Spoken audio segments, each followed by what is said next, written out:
issue has become a political weapon, a political tool, trying to score points with the public.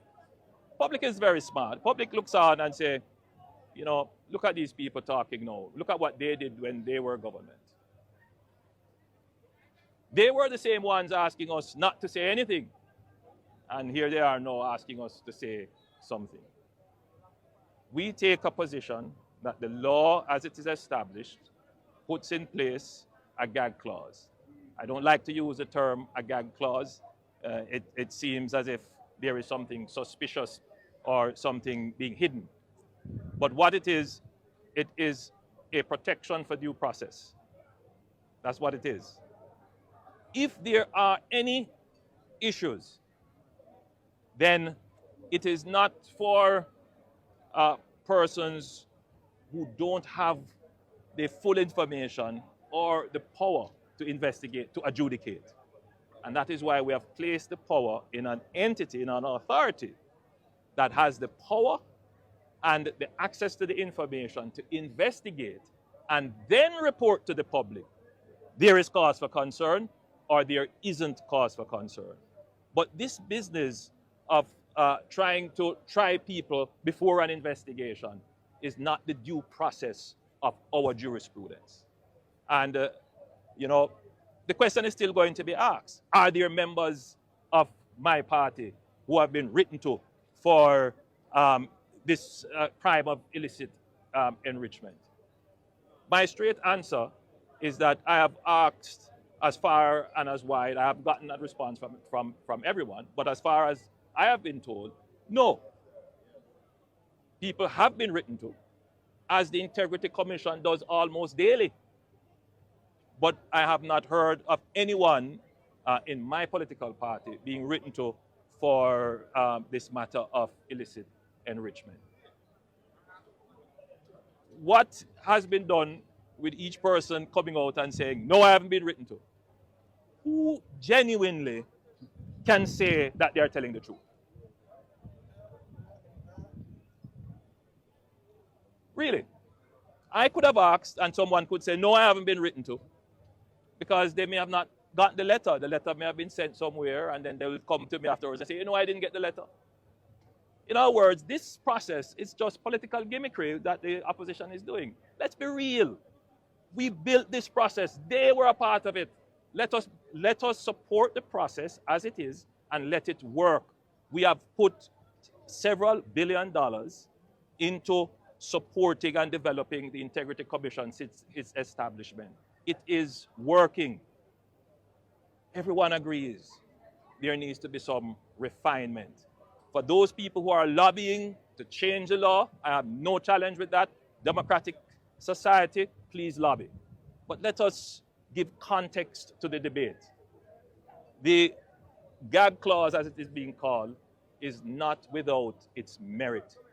Due process is important. The recent revelation of the Andrew Holness-led government's decision to impose a gag order on cabinet ministers and government lawmakers from commenting on matters related to the Integrity Commission and the identity of the 6 parliamentarians who are under investigation for illicit enrichment is both shocking and deeply concerning. The notion of creating a so-called cabinet policy to shield ministers from speaking the truth and to evade accountability is a glaring attempt to obstruct transparency and to evade responsibility among elected officials to the Jamaican people. The excuse that this policy is intended to preserve the confidentiality of cabinet deliberations is a misdirection from its true intent. In reality, it seems to be a political maneuver to shield parliamentarians from being held to account for their actions and potential wrongdoings. This is not the kind of leadership and governance that Jamaicans deserve. The very essence of democratic governance hinges on transparency, accountability, and the duty of elected officials to provide explanations to the people they serve. This so-called policy undermines these fundamental principles and erodes the trust between the government and its citizens. The People's National Party views this cabinet policy as a dangerous subversion of democratic values. It is an abuse of power at the highest level, and it contradicts the ideals of open and honest governance that the Jamaican people have a right to expect from their elected representatives. The PNP's stance is in stark contrast to this approach.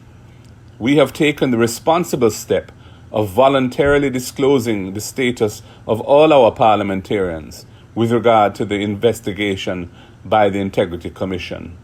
This demonstrates our commitment to transparency and accountability. Jamaica is watching closely, and it is evident that we are not the same. One side of the aisle will go to great lengths to deceive the Jamaican public, while the other side seeks to uphold the values that underpin a healthy and functioning democracy.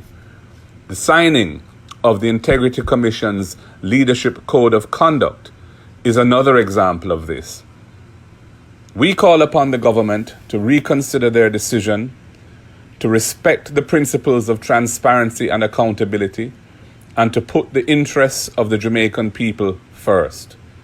Our nation deserves leadership that is open, honest, and dedicated to serving the best interests of all citizens of Jamaica, land we love.